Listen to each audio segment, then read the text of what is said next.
Assalamualaikum warahmatullahi wabarakatuh.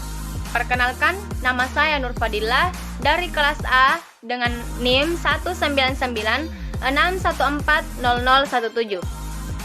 Saya akan membawakan materi pasar tenaga kerja, yang di dalamnya saya akan membahas pengertian pasar tenaga kerja, dasar-dasar penentuan upah, peran serikat pekerja dan diskriminasi, dan yang terakhir kesimpulan. Yang pertama, pengertian pasar tenaga kerja. Pasar tenaga kerja atau labor market adalah tempat permintaan dan penawaran tenaga kerja berinteraksi. Di dalam labor market, bisnis bersaing untuk merekrut pekerja-pekerja yang berkualitas. Sementara itu, pekerja akan bersaing untuk mendapatkan kompensasi dan pekerjaan yang memuaskan. Interaksi permintaan dan penawaran menentukan tingkat upah dan lapangan kerja. Yang kedua, dasar-dasar penentuan upah. Terdapat 3 dasar-dasar penentuan upah. Yang pertama, tingkat upah umum, permintaan terhadap tenaga kerja, dan penawaran terhadap tenaga kerja. Tingkat upah umum yang di dalamnya terdapat upah real dan upah nominal, di mana upah real adalah imbalan yang diberikan atas apa yang telah dikerjakan, di mana imbalan tersebut ditentukan oleh kekuatan daya beli. Contoh, seorang pekerja menerima upah sebesar Rp200.000. Upah tersebut diberikan sesuai dengan jam kerja masing-masing. Sedangkan upah nominal adalah imbalan yang diberikan atas apa yang telah dikerjakan, yang berupa aktual nominal. Contoh, seorang pekerja menerima upah sebesar Rp500.000. Upah tersebut diberikan secara tunai. Lalu, apakah peningkatan upah nominal akan meningkatkan upah real?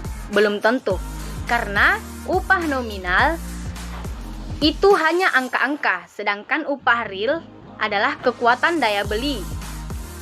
Peningkatan upah real dikaitkan dengan peningkatan pendapatan lalu dikurangi dengan inflasi.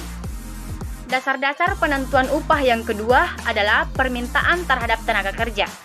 Permintaan terhadap tenaga kerja ada yang namanya produktivitas marginal, di mana seseorang berkontribusi terhadap usaha yang akan menimbulkan suatu keuntungan. Jika semakin tinggi produk marginal, maka tenaga kerja akan turun. Karena penambahan produktivitas, maka akan menyebabkan kualitas output lebih baik tanpa tenaga kerja yang lebih banyak. Peningkatan produktivitas marginal disebabkan oleh modal dan tingkat pendidikan. Karena pendidikan yang tinggi, maka akan menjadikan sumber daya manusia yang berkualitas. Dasar-dasar penentuan upah yang ketiga adalah penawaran terhadap tenaga kerja. Penawaran terhadap tenaga kerja, ketika upah naik, maka kuantitas tenaga kerja yang dipasok meningkat. Sebaliknya, penurunan upah maka akan mengurangi tenaga kerja yang disediakan. Penentu penawaran ditentukan oleh jam kerja, upah akan berbarengan dengan jam kerja, efek substitusi, dan pendapatan. Yang ketiga, peran serikat pekerja dan diskriminasi.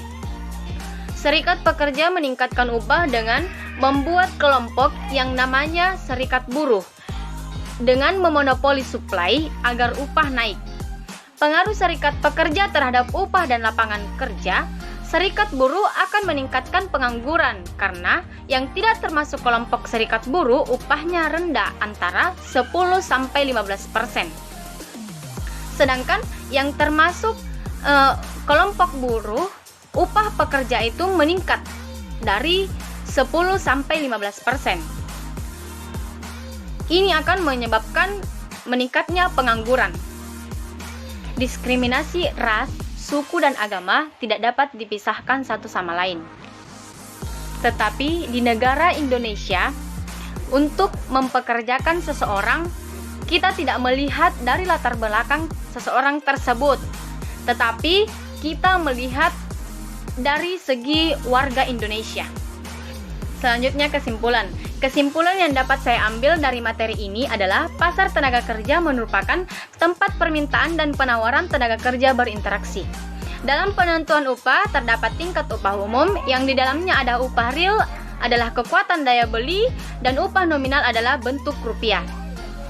Permintaan terhadap tenaga kerja, upah yang rendah akan mengurangi permintaan terhadap tenaga kerja. Begitu pula sebaliknya, upah yang tinggi maka akan meningkatkan permintaan tenaga kerja.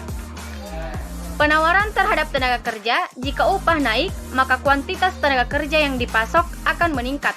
Sebaliknya, jika upah turun, maka akan berkurang penawaran terhadap tenaga kerja. Tingkat upah equilibrium tenaga kerja tercapai ketika kuantitas tenaga kerja yang ditawarkan sama dengan kuantitas tenaga kerja yang diminta. Perbedaan ras, suku, dan agama tidak dapat dipisahkan satu sama lain. Tetapi kita sebagai warga negara Indonesia, kita tidak melihat dari latar belakang seseorang, tetapi kita melihat sebagai warga Indonesia. Baik, itulah materi yang saya bawakan tentang pasar tenaga kerja. Lebih dan kurangnya mohon dimaafkan. Terima kasih. Assalamualaikum warahmatullahi wabarakatuh.